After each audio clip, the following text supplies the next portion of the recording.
They dressed her in white wool and sent her to the mountains to die. A peace offering for the Wolf King. A fragile bride for a monster. The lords of the valley wept crocodile tears as the carriage rolled away.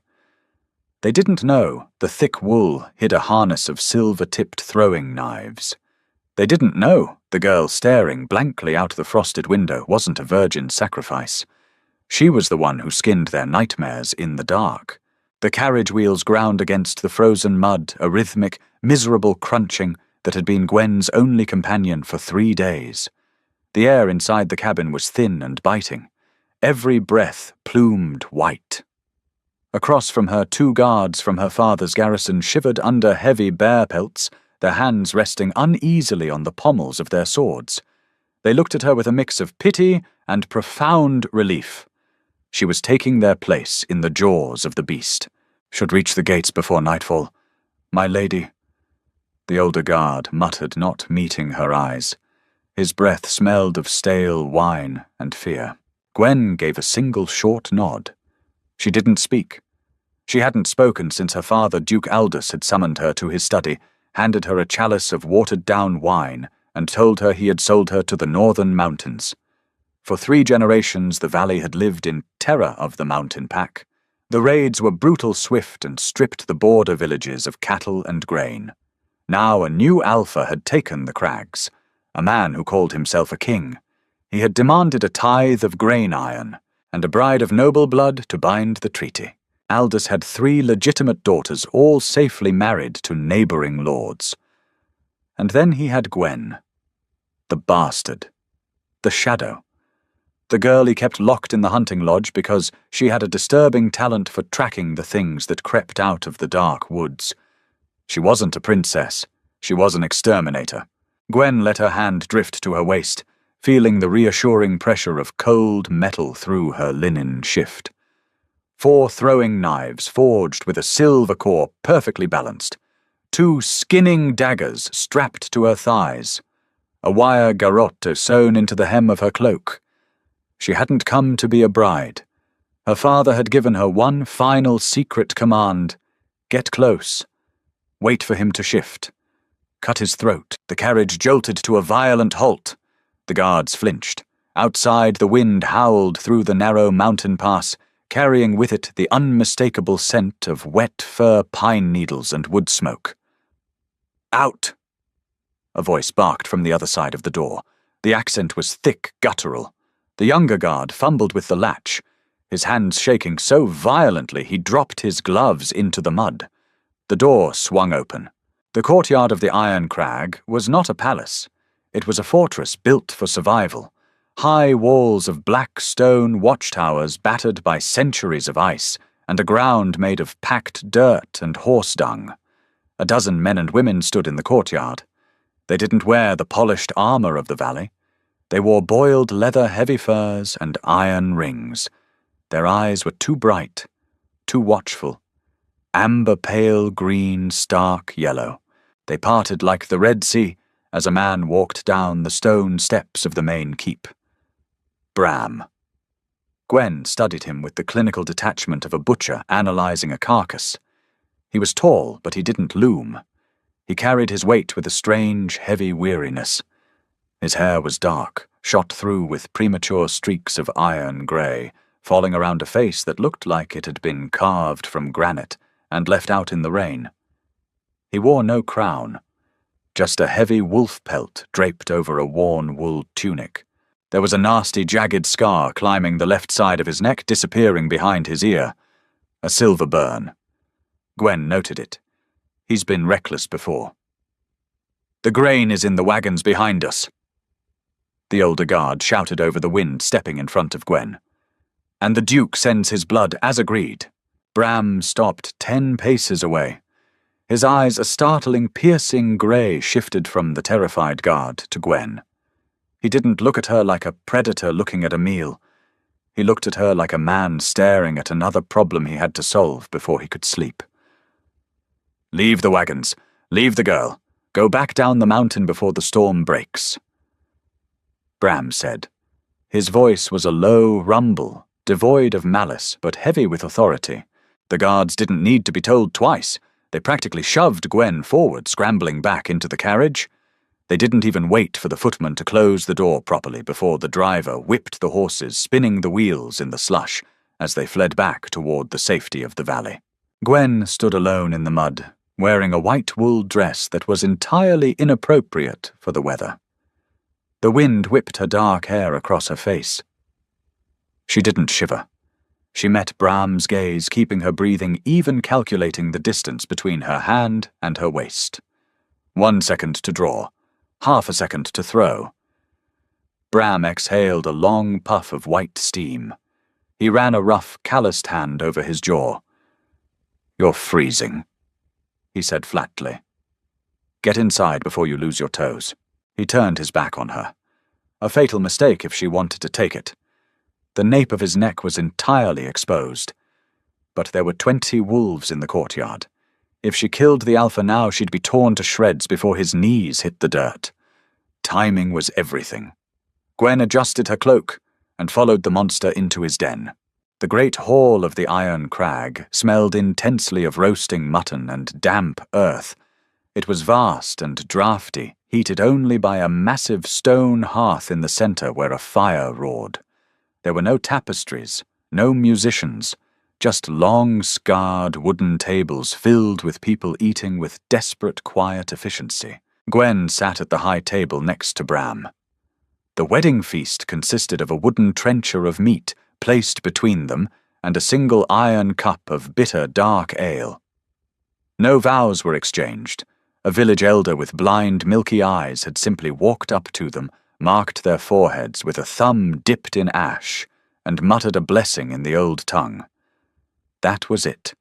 She was the Wolf King's wife. Bram ate in silence, tearing the meat apart with strong fingers. He didn't offer her choice cuts.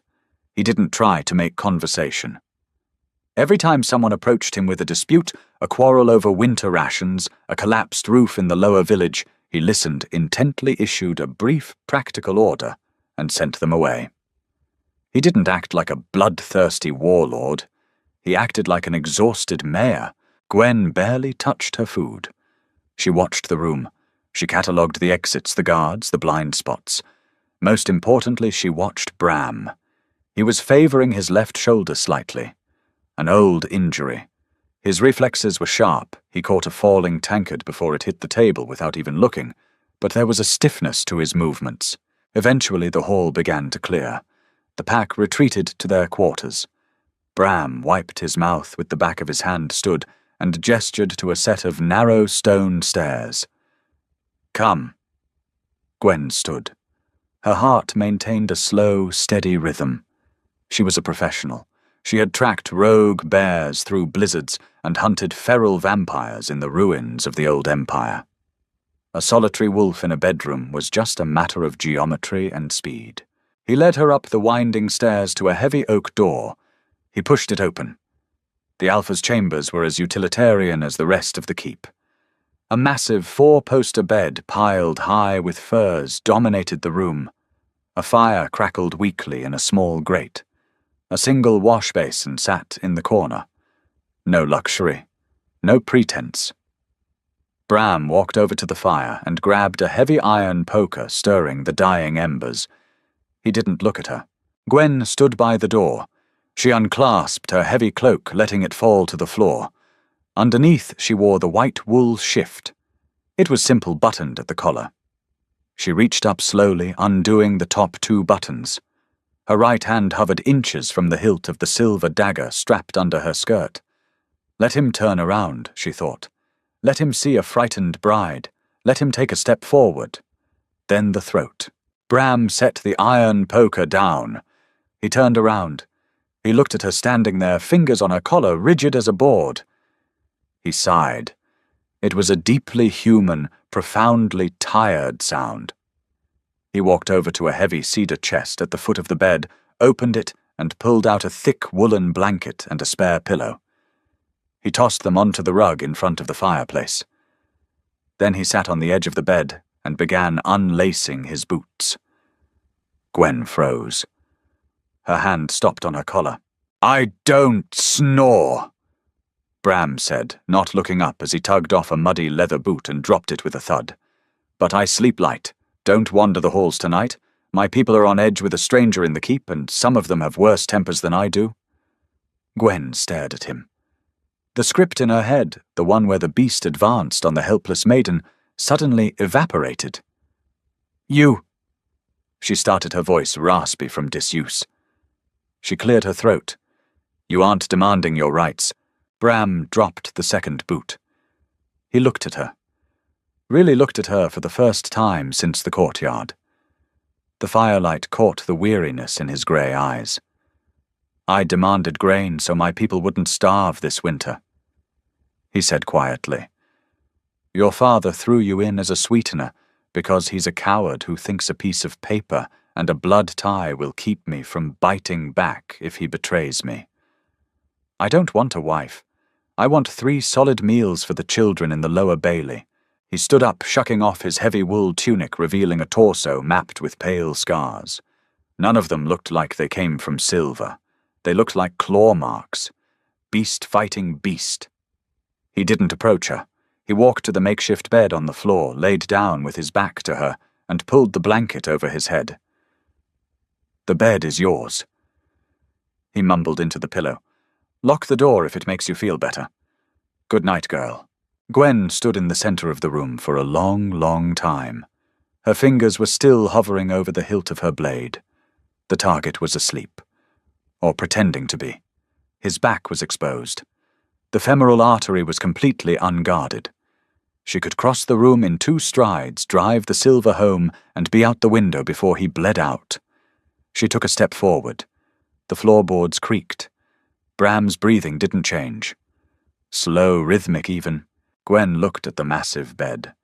She looked at the man sleeping on the hard stone floor. She thought about the ragged children she had seen in the hall, eating the grain her father had hoarded for years. Slowly, carefully, she let her hand fall away from the knife. She didn't take off her dress. She didn't take off her boots. She climbed onto top of the heavy furs of the bed, sitting with her back against the headboard, her knees pulled to her chest, and stared at his back until the sun came up. Dawn in the mountains didn't break. It bled. A pale, bruised purple light seeped through the frost-rimed windows of the bedchamber. Gwen hadn't slept a wink. She sat perfectly still, listening to the fortress wake up. Down in the courtyard, iron clanged against wood. Voices shouted in the crisp air. The smell of wood smoke thickened. On the floor, Bram finally stirred. He sat up, running a hand through his messy hair, and glanced over at the bed. He didn't look surprised to find her exactly where he had left her, fully dressed and coiled like a spring. "There's water in the basin. It's probably frozen," he said, pulling on his tunic. "Breakfast is in the hall. You can walk the grounds, but don't go past the inner palisade." Without waiting for a response, he pulled on his boots and left the room. Gwen let out a breath she felt she'd been holding since she left the valley. She splashed the ice-crusted water on her face, the shocking cold sharpening her senses. She checked her knives, still secure. She smoothed the wrinkles of her ridiculous white dress, now stained with soot and travel dirt, and left the room. The keep in the daylight was even more rugged than she had thought. It was a place clinging to survival. As she stepped out into the biting morning air of the courtyard, she saw women repairing leather armor and men chopping cordwood. There was a desperate communal energy. She felt eyes on her. A tall, broad-shouldered man with a jagged jawline and eyes the color of old brass stepped into her path. He was carrying a bundle of heavy iron traps. "You're the valley girl," he sneered. He didn't smell like Bram. He smelled sharper, more aggressive.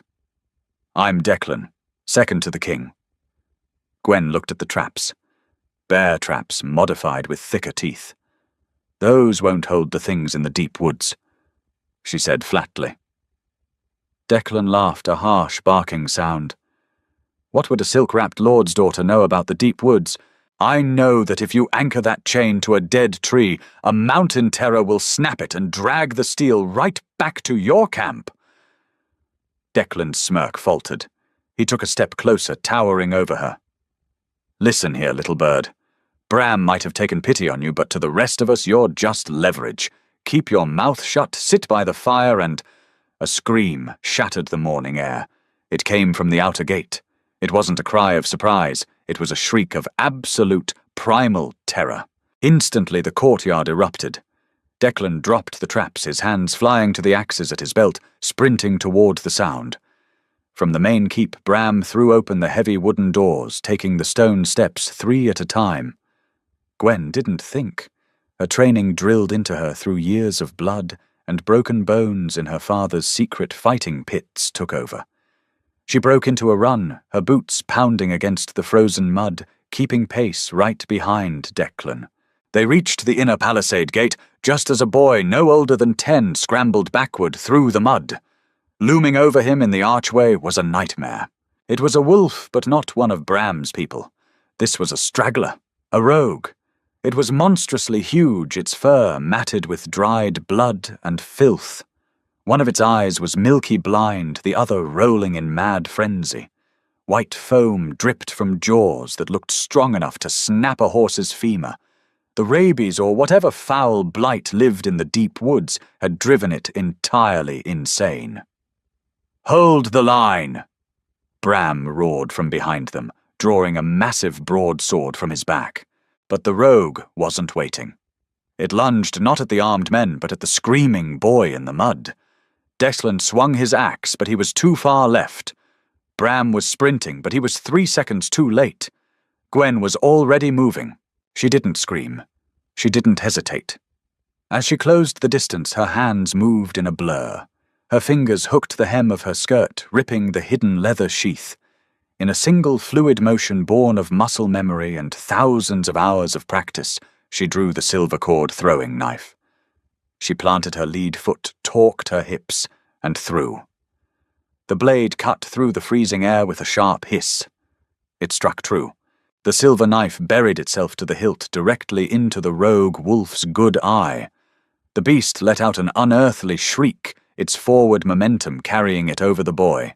It crashed into the mud in a tangle of limbs, thrashing wildly.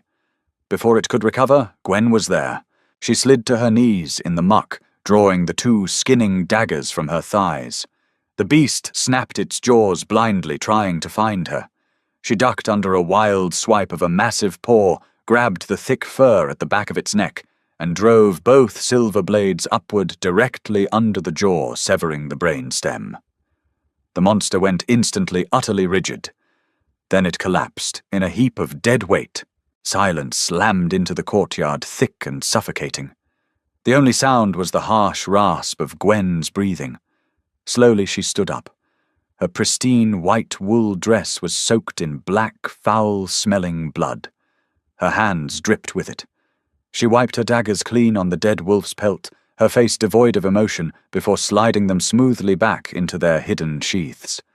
She walked over to the beast's head, placed a boot on its snout, and wrenched her throwing knife free with a wet squelch. She turned around. Every single member of the pack was staring at her, in stunned, horrified silence. Declan was frozen mid-swing, his jaw slack. Bram stood 10 feet away. His broadsword was lowered. His grey eyes were locked onto her, but they weren't tired anymore. They were sharp, calculating, wide awake. He looked at the dead, monstrous beast. Then he looked at the petite, blood-soaked girl from the valley, who had just dispatched it in 5 seconds flat. He realized in that moment that Duke Aldous hadn't sent a fragile peace offering to appease the wolves. He had sent a butcher to slaughter the alpha. Gwen met Bram's gaze across the muddy, blood-stained yard. She didn't flinch. She just held the silver blade by her side, waiting for the king's next move. The courtyard remained perfectly still. The wind ripped through the palisade, but nobody moved. They were all staring at the blood soaking into the snow, and then at the girl who had put it there.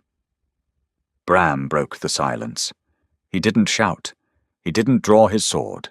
He just sheathed the heavy broadsword with a metallic scrape that sounded like a gunshot in the quiet yard. "Declan, burn the carcass. Bury the ashes deep. Don't let the dogs near it." Bram's voice was utterly devoid of panic. He turned his gaze back to Gwen. "You, inside." Gwen wiped her hands on the clean patch of her skirt. She walked past the heavily armed werewolves. None of them tried to stop her. They stepped back, giving her a wide berth, their eyes tracking the silver handles jutting from her thighs. They could smell the metal.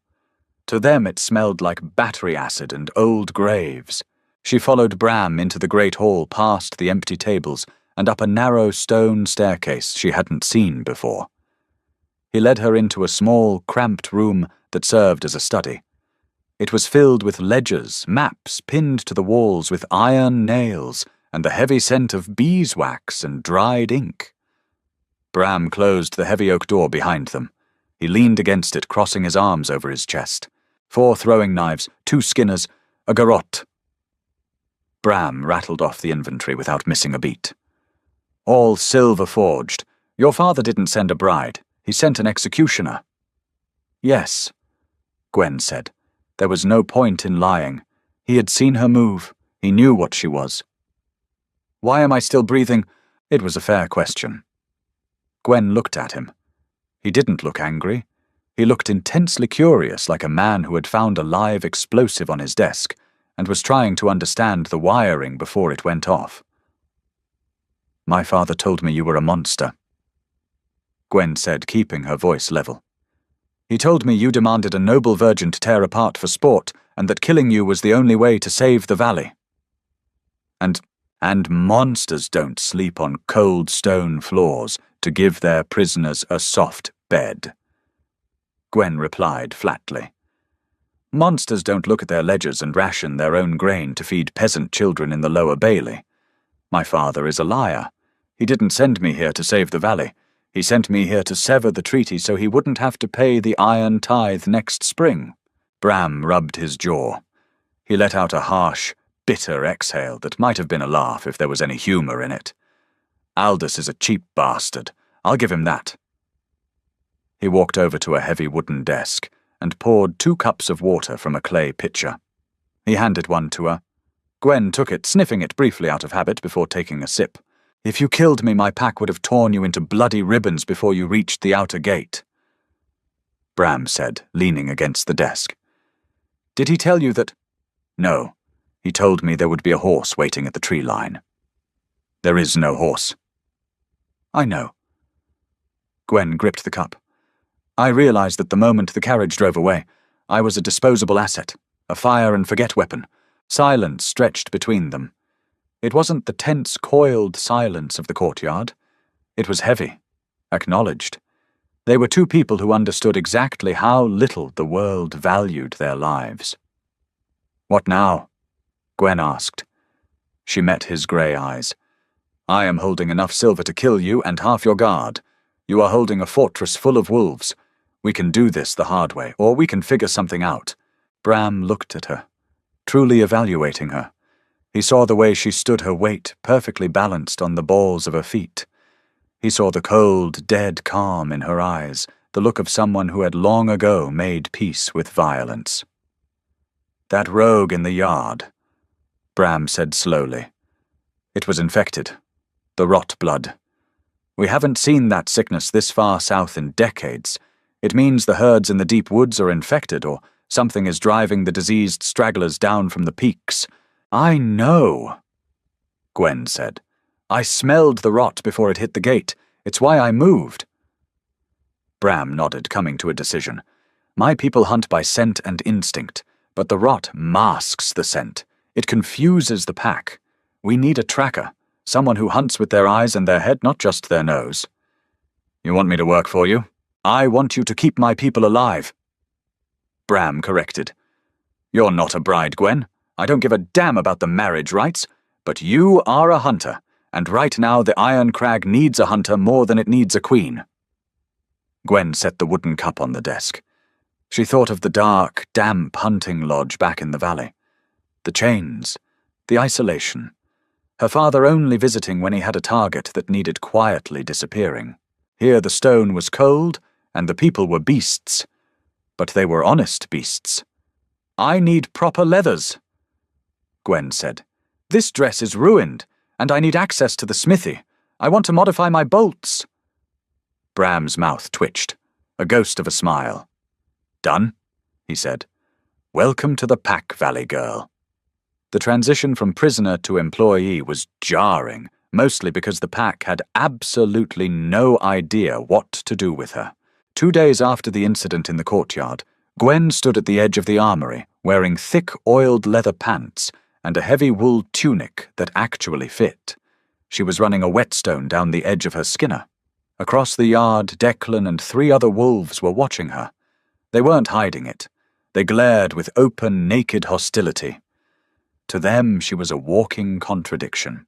A fragile human who smelled like valley soap and silver death. Bram walked out of the keep strapping a thick leather bracer to his forearm. He looked at Declan, then at Gwen. We lose daylight in 4 hours. Bram called out, his voice easily carrying over the wind. Declan, Finn, Una, you're with me. We track the rogue's path back up the ridge. We find out where it crossed our borders. Declan spat into the mud. He walked over to Bram, not bothering to lower his voice. You're bringing the human she'll slow us down in the snow, and if she trips and cuts one of us with those silver toys... If she wanted you dead, Declan, you'd be bleeding out in the snow right now. Bram said, his tone dangerously flat. She tracks better than you do. Declan's jaw clenched. He looked like he wanted to argue, but he knew better than to challenge the alpha in front of the gate. He turned on his heel and marched toward the tree line. The deep woods behind the Iron Crag were not meant for humans. The trees were ancient, towering pines, with needles so thick they blocked out the sun, plunging the forest floor into perpetual freezing twilight. The snow here wasn't the slush of the courtyard. It was deep, powdery, and treacherous. The wolves moved through it with infuriating ease. They didn't sink. They glided, their senses expanding into the dark woods. Gwen trudged behind them. She was working twice as hard to keep up her boots breaking through the crust of the snow, but her eyes were scanning everything. An hour into the trek, Declan stopped. He knelt, pressing his face close to the snow, taking a deep, shuddering breath. Scent trail is gone. Declan grunted, standing up and brushing the snow from his knees. The wind shifted, wiped it clean. We're chasing ghosts. No, we aren't, Gwen said. She walked past him, ignoring his sneer. She didn't look at the snow. She looked at the bark of the pine trees. She walked 10 paces to the right, stopping by a massive, twisted trunk. It didn't go straight, Gwen said, pointing to a tiny, almost invisible snag of coarse grey hair caught in the hardened sap about 4 feet off the ground. It was staggering, favoring its right side. It bumped into this tree. She dropped to a crouch, brushing the top layer of fresh powder away with her gloved hand. Underneath the older packed snow was fractured. Not a paw print, but a disruption in the ice crust. It dragged its left hind leg. Here, she pointed to the fracture. She moved 3 paces forward, brushing the snow again. And here, the stride is short. It was turning toward the ravine. Bram walked over. He looked at the snag of hair, then down at the disturbed ice. He looked at Declan.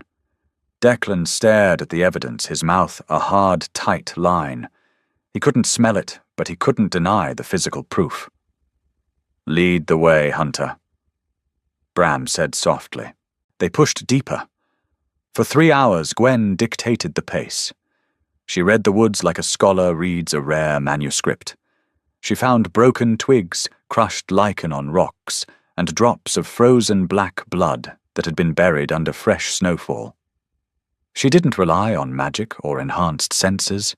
She relied on ruthless, exhausting attention to detail. The wolves watched her. The hostility in Una and Finn's eyes slowly morphed into wary fascination. Humans were supposed to be blind and deaf in the woods. They were supposed to be prey. But Gwen wasn't prey. She was a predator operating on a completely different frequency. By late afternoon, the light began to fail, rapidly turning the forest shadows from blue to bruised purple. The temperature plummeted. "Hold!" Gwen suddenly hissed, raising a fist. The wolves froze instantly. Gwen pointed toward a narrow, rocky defile ahead. The snow there was heavily trampled. The scent hit them a second later, carried on a sudden downdraft of wind. It wasn't just rot blood. It was the stench of an open slaughterhouse. Bram drew his broadsword. Declan readied his axes. They advanced silently, slipping through the rocks. In the clearing beyond the source of the rogue was clear. It was a massacre. A small herd of mountain elk lay scattered across the blood-soaked snow. But they hadn't been eaten. They had been mutilated, ripped apart in a frenzy of pure violence and left to rot. Waste, Finn whispered, horrified. To the pack, killing for anything other than survival was a sin, not just waste. Gwen said quietly, kneeling by the nearest carcass. She examined the bite radius on the elk's neck. She pulled a dagger and dug a large, jagged tooth out of the frozen muscle. She held it up. It was massive, stained black with rot. The rogue in the yard didn't do this. Gwen said, her voice grim. Look at the size of the bite marks. Look at the spacing of the tracks. Bram knelt beside her, his face inches from hers as he examined the tracks in the mud and snow. There wasn't one rogue. Bram said, his voice dropping to a gravelly whisper. No. Gwen agreed, wiping the tooth on her leathers. There's a whole pack of them, and they're heading straight down the mountain, toward the valley. They couldn't track in the pitch black, and navigating the ravine at night was a death sentence. Bram called a halt. They made camp under the overhang of a massive shale cliff, shielded from the worst of the wind. There was no roaring fire. Fire meant smoke, and smoke meant broadcasting their location. Instead, they built a Dakota fire hole, a small, intensely hot ember pit, dug into the dirt entirely invisible from 10 paces away.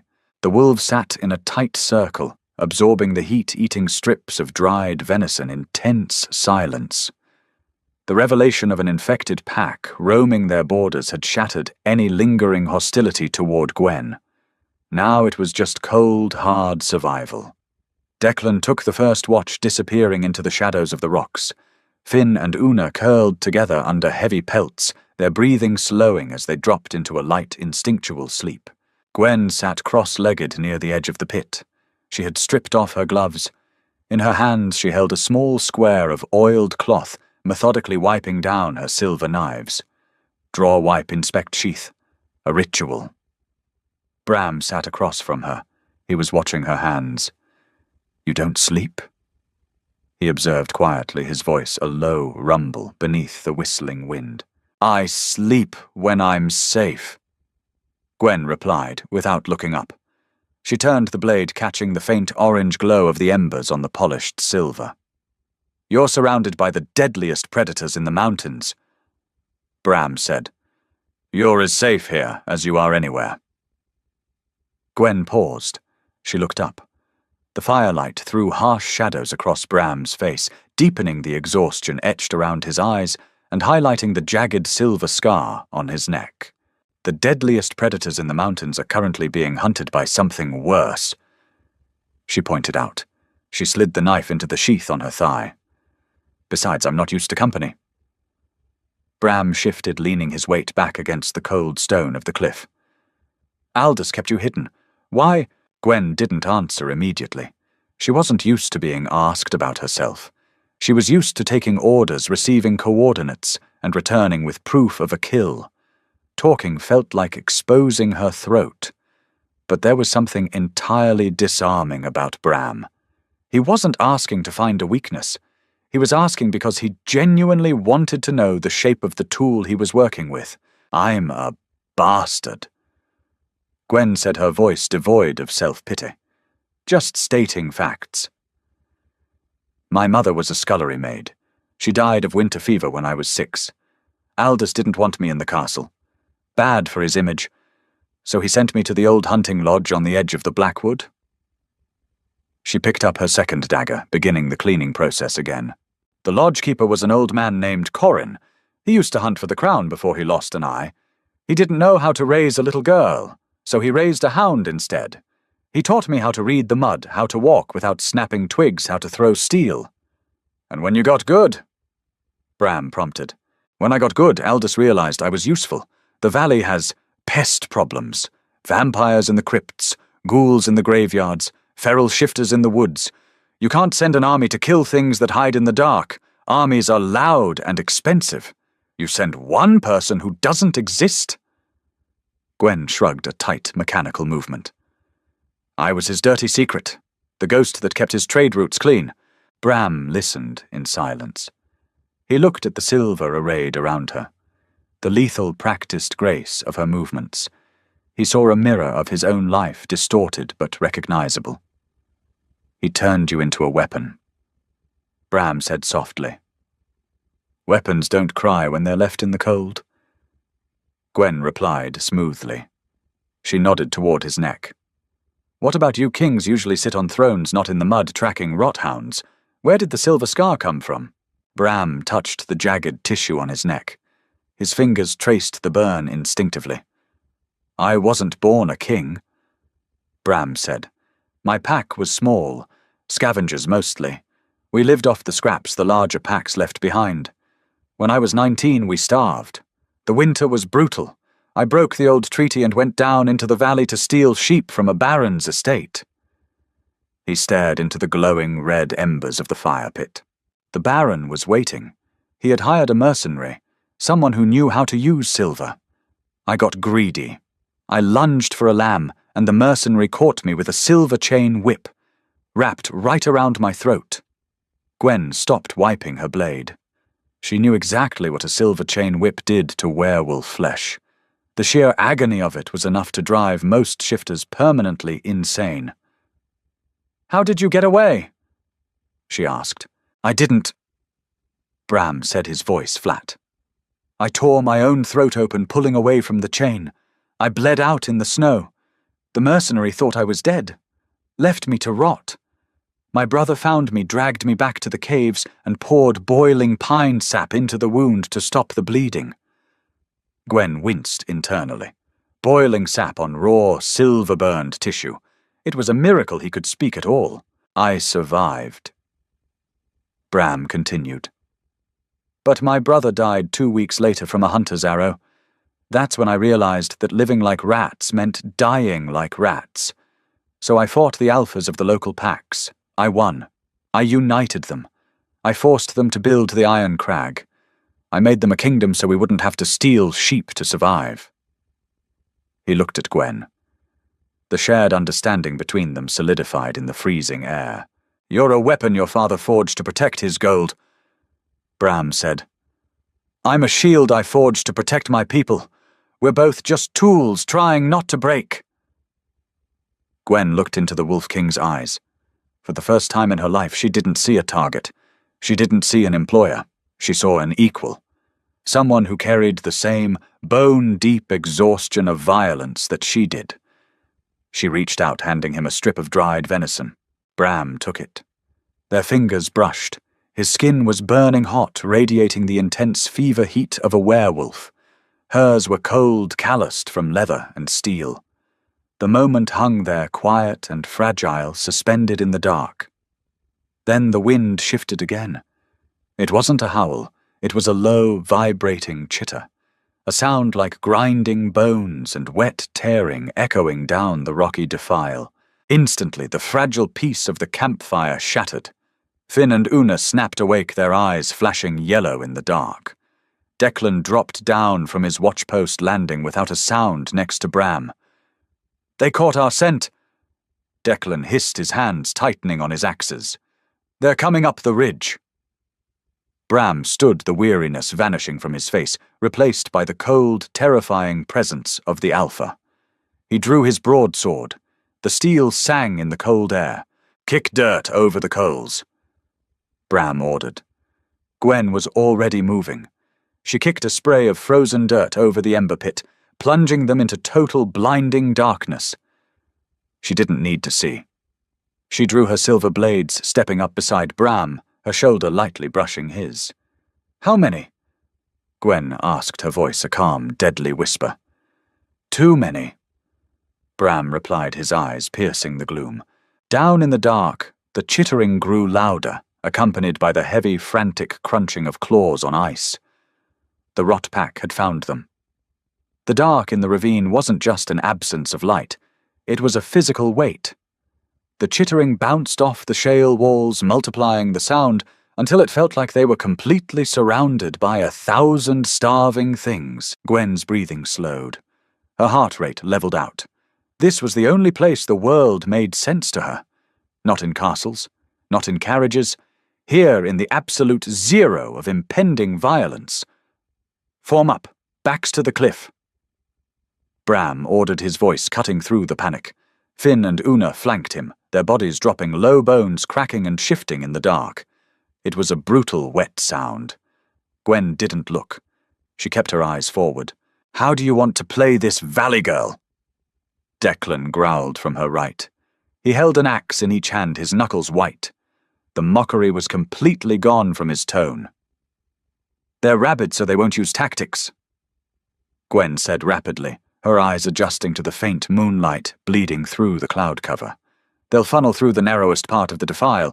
It's a natural choke point." She pictured the terrain in her mind, layering it over the incoming sounds. Her training kicked in, segmenting the chaos into raw data. Defile threat assessment, threat, profile proximity vector, optimal countermeasure, vanguard, 3 hounds, 15 paces, direct frontal charge, staggered silver throws to break momentum, flankers 2 hounds, 20 paces, scaling the right shale wall, leg-severing force of fall, alpha/bulk 30+ paces, funneling through choke point, pack engagement, hold the line. "I take the front line," Gwen said. "I break their charge. When they stumble, you butcher them. Do not let them bite you. If that black saliva gets in your bloodstream, you end up like them." Declan nodded once. The first rothound breached the darkness. It was a monstrosity of matted fur, exposed ribs, and glowing milky eyes. It launched itself off a boulder, aiming straight for Bram's throat. Gwen pivoted. Her right arm snapped forward. The silver throwing knife caught the beast perfectly in the center of its chest, right between the ribs. The hound shrieked its momentum, dying instantly as the silver burned its nervous system. It crashed into the dirt. Before it even landed, Finn and Una were moving. Fully shifted into massive, timber-colored wolves, they tore into the vanguard. The air filled with the deafening sounds of tearing meat, snapping bone, and feral roars. "Right wall!" Gwen shouted. Declan spun. A rothound was crawling down the shale, preparing to drop directly onto Una's exposed back. Declan threw his left axe.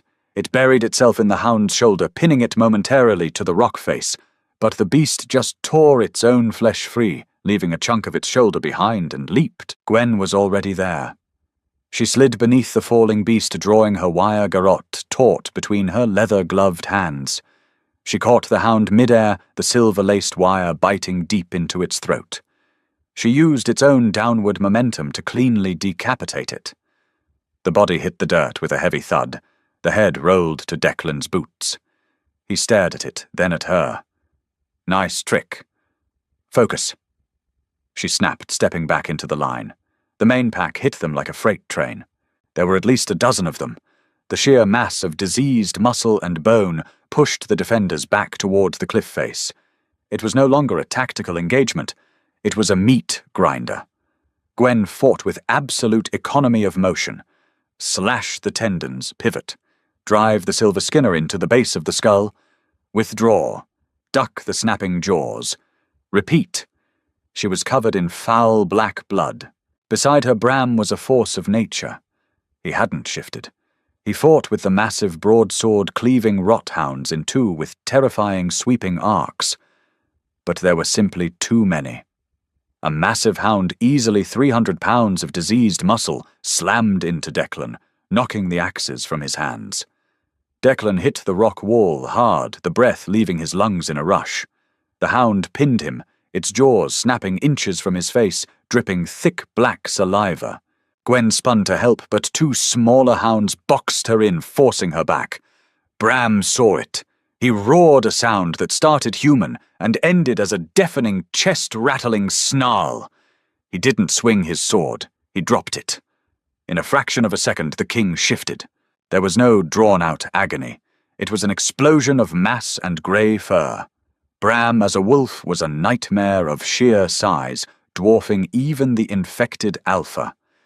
He slammed into the beast, pinning Declan, his jaws locking around its spine. With a violent, sickening crunch, Bram broke the hound in half and tossed it aside like a rag doll. But in his moment of exposure, the last rothound struck. It lunged from the shadows, sinking its jagged, infected teeth deep into Bram's left shoulder, right over his old silver scar. Bram let out a roar of absolute agony. He ripped the hound off him, crushing its skull beneath a massive paw, and collapsed into the snow, immediately shifting back to his human form. The defile went dead quiet. The last of the infected pack lay dead in the snow. Finn and Una were panting heavily, covered in gore, but unbitten. Declan was scrambling to his feet, clutching his bruised ribs. Gwen didn't wait. She sprinted to Bram. He was curled on his side against the shale, clutching his shoulder. Black blood was already oozing from the bite wound. The skin around it was turning a sickly, necrotic grey. "Declan, get a fire going. Now." Gwen barked, dropping to her knees beside the king. "We can't light a fire, the smoke. There is nothing left out here to hunt us." Gwen screamed, her calm finally breaking. She pointed at Bram's shoulder. The black veins were literally crawling up his neck, inching toward his jaw. "If we don't burn this out of him in the next 3 minutes, he dies or worse. Build the fire." The fire roared to life, casting frantic dancing shadows against the bloody cliff face. Bram was conscious, but barely. His grey eyes were hazy, dilated with pain and the rapid onset of the rot fever. His chest heaved. Every breath sounded like tearing paper. Gwen knelt over him. She ripped the sleeve of his tunic away, exposing the wound. It was deep. 4 puncture marks, oozing thick black sludge. The veins radiating from the bite were raised and pulsing darkly. "Listen to me," Gwen said, grabbing his face with her blood-stained hands. She forced him to look at her. "Bram, look at me." His eyes slowly focused on hers. Cold. He rasped his teeth, chattering violently despite the fever heat radiating from his skin. "I know. The infection is trying to freeze your blood. I have to cauterize it." She swallowed hard, her throat painfully dry. "I have to use silver." Finn, who had shifted back to his human form and was standing guard, took a step forward. "You put silver in his blood, you'll kill him." "If I don't, the rot will hit his brain in 2 minutes." Gwen fired back without looking at him. She looked down at Bram. "You told me you poured boiling sap into your throat to survive the whip. I need you to be that man right now. Can you do it?" Bram looked at the jagged scar on his own neck. He looked at the throwing knife Gwen had pulled from her belt. He gave a single tight nod. "Declan, hold his legs. Finn, pin his right arm. Una, his head." Gwen commanded. They didn't hesitate.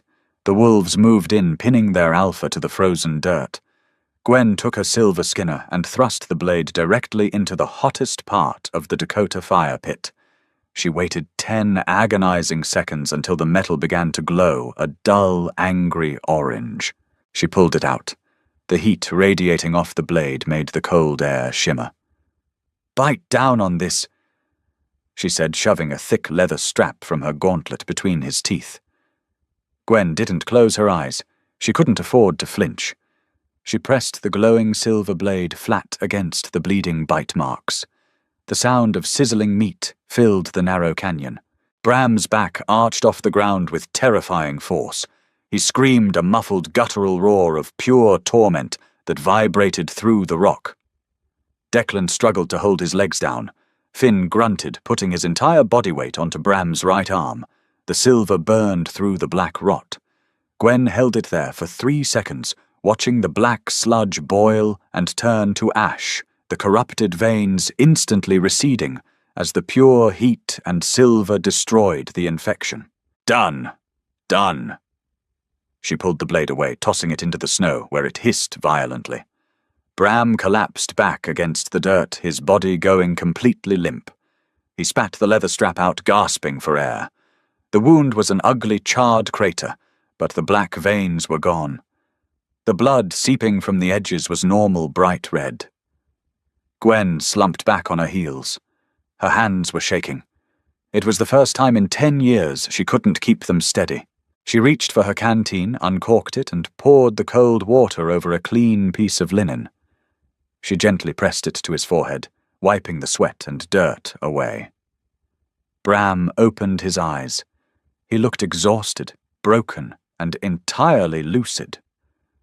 "You didn't miss," he whispered, his voice incredibly weak. "I never miss," she replied softly. Declan stepped back, dragging a hand down his face. He looked at the charred wound, then at Gwen.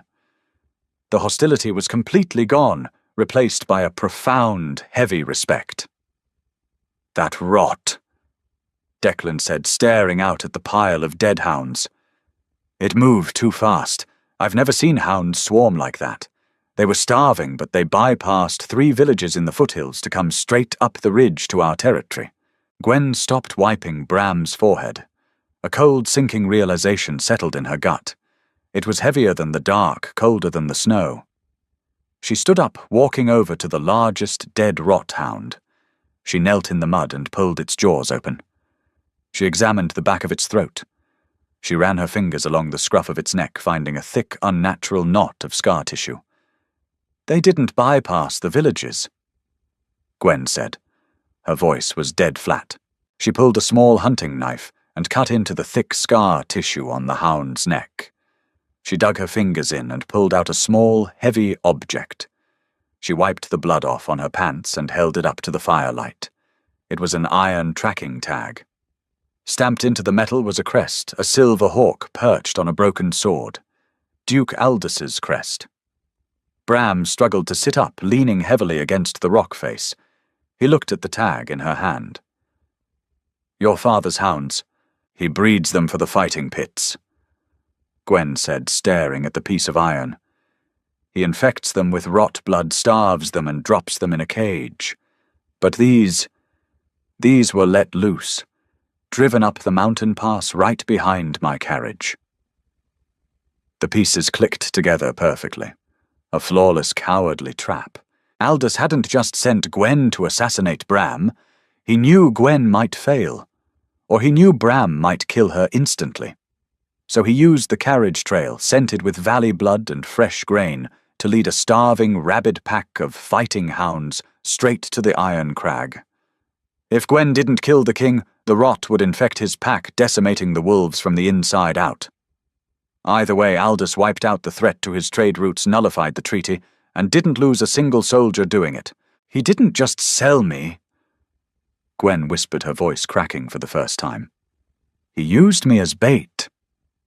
Bram pushed himself up off the rock. He swayed dangerously, but he stayed on his feet. He walked over to her. He didn't say anything. He just reached out his heavy, uninjured hand, wrapping around hers, closing her fingers over the iron tag. "We leave at first light," Bram said, looking at his pack, then down at Gwen. "We go home. We heal. And then we have a conversation about your father." The return to the Iron Crag took 2 agonizing days. The winter storm finally broke, dropping a foot of fresh powder over the mountains. Bram's fever spiked twice, forcing them to make camp, but Gwen's brutal field surgery held. By the time the black stone walls of the fortress loomed through the tree line, the king was walking under his own power, though he leaned heavily on Declan.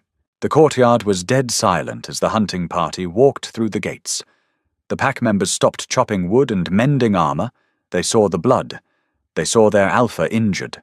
And they saw the valley girl walking beside him, no longer a prisoner in a white dress, but a hunter coated in gore, her silver weapons displayed openly on her hips. Bram stopped in the center of the courtyard.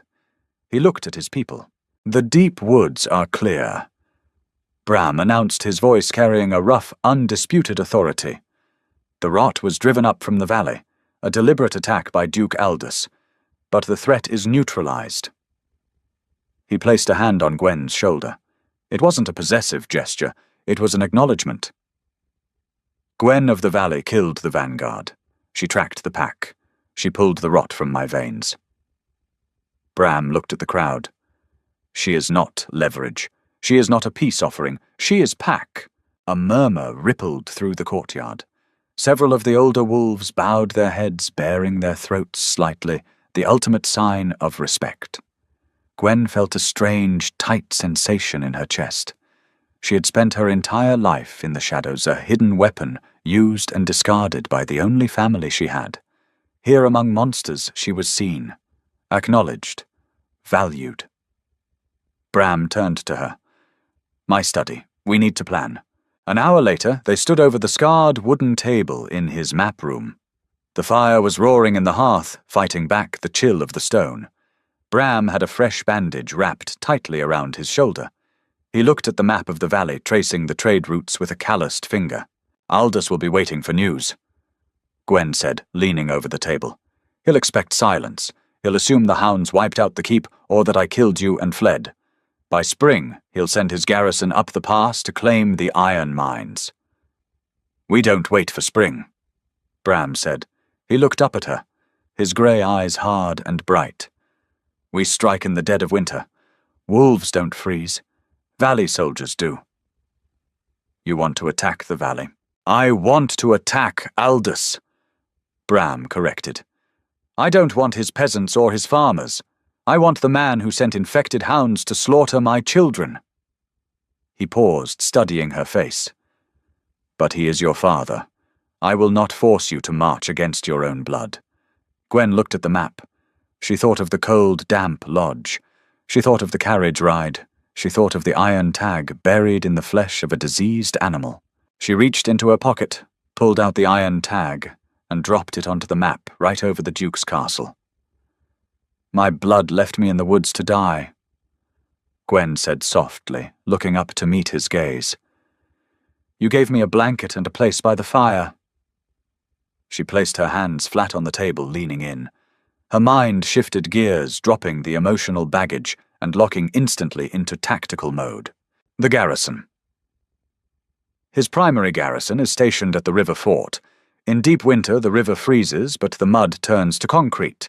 They won't be able to move their heavy cavalry quickly. The supply lines. The granaries are located in the eastern quadrant of the castle. If we hit the storehouses first, panic sets in. The infiltration. There is a drainage grate beneath the old crypts. The iron bars haven't been replaced in 80 years. A wolf can't fit, but a human can. I can get in, open the postern gate from the inside, and let the pack into the lower bailey before the alarm is even sounded. Bram listened, completely captivated. He didn't just see a hunter anymore. He saw a general. He saw a queen who understood exactly how to wield the violence she had been born into. When she finished outlining the infiltration route, silence settled over the small study. The only sound was the crackle of the hearth. Bram walked around the table. He stopped in front of her. The size difference between them was stark, but Gwen didn't feel small. She didn't feel the need to keep her hand near her knives. "You don't have to do this, Gwen," he said, his voice dropping to a low rumble. "You have earned your place here. You can stay in the keep. You don't have to go back to the dark." Gwen looked up at him. She reached out her fingers, gently tracing the edge of the fresh bandage on his shoulder, barely an inch away from his old silver scar. "I've always lived in the dark, Bram," she said quietly. "The difference is now I know exactly what I'm hunting." Bram caught her hand. His grip was warm, solid, and incredibly gentle for a man who had ripped a monster in half hours earlier. He didn't pull her into a desperate embrace. He didn't kiss her. They weren't a fairy tale. They were two broken weapons who had finally found the right hands to hold them. He pressed his forehead against hers. It was a wolf's gesture of absolute trust. "Then we hunt together," the Wolf King swore. Gwen closed her eyes, letting the warmth of his skin seep into hers. For the first time in her life, the deadly valley hunter finally felt like she was home. Wow. Just wow. The Duke thought he was playing 4D chess, but he just handed the Wolf King the ultimate weapon. Gwen and Bram are officially teaming up, and the valley is not ready for this winter war. Who else got absolute chills when she dropped that iron tag on the map? Let me know in the comments, do you think Gwen will be the one to finish off her father, or will Bram take the final bite? If you loved this dark fantasy romance, smash that like button. Share this with your fellow romantasy addicts and subscribe to the channel so you don't miss the epic conclusion. Stay wild, everyone.